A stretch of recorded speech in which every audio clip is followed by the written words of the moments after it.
Halo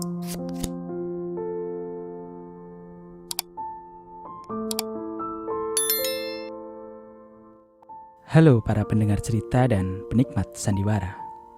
Kembali lagi bersama Bang Emon di channel Cerita Bang. Kali ini Bang Emon akan membacakan sebuah cerita karya Zai Jili yang berjudul Biang Lala Tak Berwarna. Mengisahkan hubungan asmara antara Hana dengan Ilham yang terpaksa harus menyudahi perjalanan asmara mereka secara sepihak menjelang pernikahan mereka. Bagaimanakah kisahnya? Mari kita masuk ke dalam alur ceritanya. Namun sebelum lanjut, Bang Emo minta dukungan dari teman-teman pendengar semua. Semoga berkenan untuk like videonya jika teman-teman suka, klik tombol subscribe, ramaikan di kolom komentar dan share sebanyak-banyaknya. Jika sudah, mari kita masuk ke alur ceritanya. Hana duduk termangu menopang dagu pada kosen jendela kamarnya. Wajahnya yang pucat, basah karena percikan hujan. Hana mengulurkan tangannya. Tetesan air hujan berkumpul di telapak tangannya, berjatuhan ketika ia mencoba menggenggamnya. Ia menatap ke seberang jalan. Matanya menangkap sosok laki-laki yang berlari menerobos hujan. Laki-laki itu menuju jendela kamar tempat ia duduk. Langkahnya begitu cepat karena tungkainya yang panjang.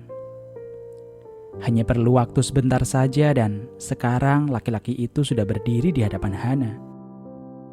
Hana berdiri dari duduknya. Dengan dua alis yang saling tertaut, ia menatap lekat wajah laki-laki yang berada di hadapannya saat ini.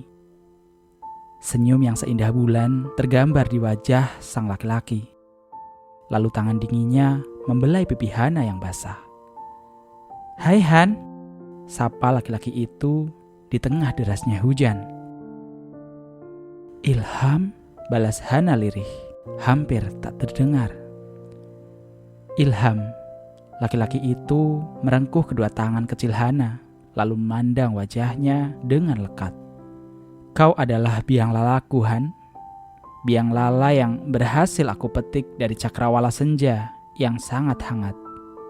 Kau menghiasi hari-hariku dengan warna-warna indahmu." Hana tersenyum lembut mendengar kata-kata manis dari Ilham. "Aku akan selalu menjadi biang lala untukmu," kata Hana. Ilham membelai rambut Hana sambil tersenyum lebar. Hana menatap lekat wajah Ilham, mengagumi betapa elok dan rupawanya para sang kekasihnya. Hana mengucap syukur dalam hati telah dipertemukan dengan Ilham, pria yang sebentar lagi akan menjadi suaminya. "Aku mencintaimu," kata Hana. "Aku pun juga mencintaimu," balas Ilham. Mereka saling menatap dalam diam, saling menyelami perasaan yang tergambar jelas dalam bola kristal hitam yang mereka miliki. Sampai suara ketukan yang berasal dari pintu kamar Hana membuyarkan semuanya. Hana menoleh ke arah pintu kamar yang kini terbuka. Seorang wanita paruh baya membawa nampan yang di atasnya sudah tertata makanan. Hana kembali menghadap jendela. Keningnya berkerut, kepalanya menengok keluar jendela mencari sosok laki-laki yang baru saja berada di hadapannya. Wanita paruh baya yang tak lain adalah ibunya, menatap putri semata wayangnya dengan bingung. Ia menaruh nampan itu di atas meja rias Hana, lalu berjalan menghampiri Hana. Ibunya ikut menengok keluar jendela, namun tidak ada hal yang aneh baginya. "Mencari apa, Han?" tanya ibu. "Ilham, Bu. Dia ada di sini beberapa saat yang lalu," jawab Hana.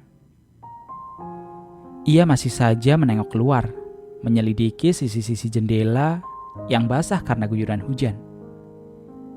Sang ibu menatap iba putrinya.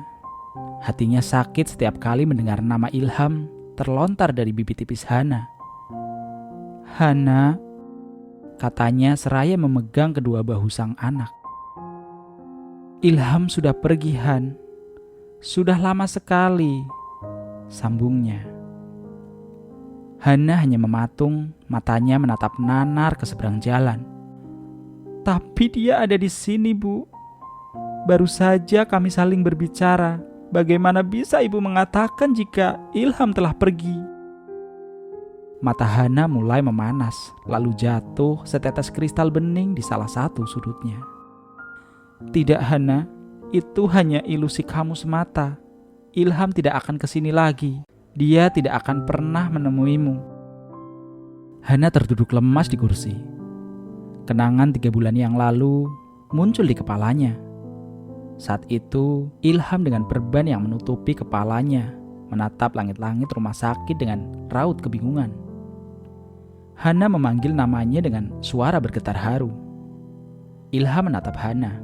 Lagi-lagi raut bingung terlukis di wajah tampannya. Apa yang terjadi padaku? Tanya Ilham lirih. Kau mengalami kecelakaan mobil saat di perjalanan dari kota, jawab Hana. Benarkah? Kau siapa? Tanya Ilham tak bertenaga. Hana terdiam mengerjapkan mata beberapa kali. Aku Hana, teman masa kecilmu sekaligus calon istrimu. Kita telah bertunangan 3 minggu yang lalu, Ilham. Ilham menarik nafas panjang, lalu memejamkan matanya. Benarkah? Aku sungguh tidak ingat apa-apa, katanya lirih. Senyum Hana buyar seketika. Ia menatap lantai rumah sakit yang putih dengan pandangan yang kosong. Otaknya bekerja keras menafsirkan kejadian yang sedang ia alami. Tiba-tiba, pintu kamar tempat Ilham dirawat terbuka menampakkan 2 orang laki-laki berbaju putih bersih. Hana menatap kedua laki-laki itu bergantian, mencoba mencari jawaban dari kebingungannya. Salah satu laki-laki itu membuka mulutnya, mengeluarkan untaian fakta yang mau tidak mau harus Hana terima. Ilham telah mengalami amnesia. Itulah fakta dari sang dokter yang menohok hati Hana. Langit di atasnya terasa runtuh. Dadanya sesak seperti dihimpit benda berat. Sementara semesta berputar hebat di kepalanya. Sesaat kemudian, ia pun oleng, jatuh di lantai rumah sakit yang sangat dingin. Hana kembali sadar dari kenangan yang begitu pahit. Kedua tangan hangat sang ibu masih setia bertengger di bahunya. Ilham. Air mata mengalir deras membasahi pipinya yang pucat. Ibu tahu ini sangat sulit bagimu, Han. Tapi cobalah untuk mengikhlaskannya. Semua sudah diatur oleh Yang Maha Kuasa. Kedua tangan Hana terkepal kuat. Bibirnya bergetar dan matanya terpejam. Hana menangis dalam diam. Ibunya masih berada di sana sambil mengelus punggung Hana dengan lembut. Dengan air mata yang terus saja menetes, Hana menengadahkan ke langit yang masih saja memuntahkan air. Bu, aku ingin sendiri, pintanya. Ibunya melepaskan tangan dari pundak Hana dengan perlahan. Setetes air jatuh dari ujung matanya yang sudah keriput. Ia berjalan menuju pintu dengan langkah yang begitu gontai. Kini derai hujan sudah menjadi rintik. Awan hitam mulai memudar, menampakkan kembali sang surya yang sudah berwarna keemasan, karena sebentar lagi akan tenggelam. Sepotong biang lala tercipta dengan megahnya di cakrawala, memamerkan warna-warna indah. Hana tersenyum miris menatap biang lala itu. Dulu, ia adalah biang lala juga. Ia bertengger dengan megahnya di hati Ilham, kekasih hatinya. Manik mata Hana tiba-tiba menatap sepasang insan yang sedang berjalan di seberang sana, di bawah cakrawala yang berlukis biang lala. Mereka bergandeng tangan lalu saling tertawa mesra. Hana murka. Ia berlari keluar kamar, membuka pintu depan dan menghambur ke arah 2 sejoli itu. Ilham! Hana terengah dan berlinang air mata. Kedua pasang itu menatapnya dengan bingung. Kau tidak bisa menikah dengannya, Ham. Aku yang seharusnya menikah denganmu. Kita sudah bertunangan, Ham, kata Hana memelas. Ilham memandang Hana dengan marah. Kau sudah tidak waras ya? Hardiksnya. Kau sengaja mengatakan itu supaya pernikahanku batal kan? Sambungnya, matanya berkilat marah. Hana menggeleng kuat. Dari dulu yang harusnya menikah denganmu itu aku, Ham, pekik Hana. Dadanya turun naik cepat, lalu dia kembali berkata, aku hanya mengambil apa yang menjadi hakku. Kau adalah laki-laki yang menjadi hakku, Ilham. Mengapa aku harus menjadi hakmu? Teriak Ilham menggema di jalanan yang sunyi. Aku bahkan tidak mengenalmu. Mengapa aku harus menikah denganmu? Tidak bisakah kau mengingatnya, Ham? Cobalah cari ingatanmu yang hilang itu. Cobalah ingat kenangan kita. Cobalah. Hana tak kuat lagi melanjutkan perkataannya. Aku tidak akan mencoba untuk mengingatnya. Bagiku kenangan yang hilang itu bukanlah sesuatu yang penting. Aku telah memilih dan menata masa depanku. Ingatan itu hanya bagian dari masa laluku.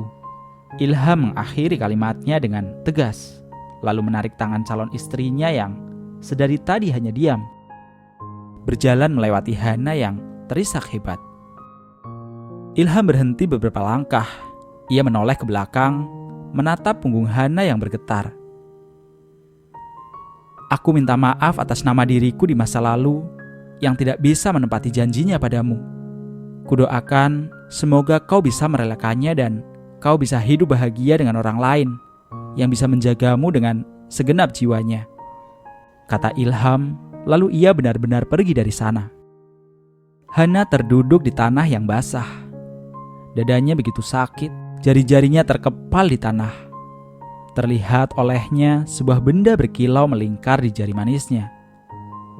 Hana segera melepaskannya, memandangi benda berkilau itu. Terukir dengan jelas nama Ilham di sana. Dengan sekuat tenaganya, ia melemparkannya jauh ke ujung jalan. Benda yang tak lain adalah cincin pertunangan mereka menggelinding menyusuri jalan bergelombang, entah kemana tujuannya. Mungkin aku masih jadi biang lala dalam ingatanmu yang hilang.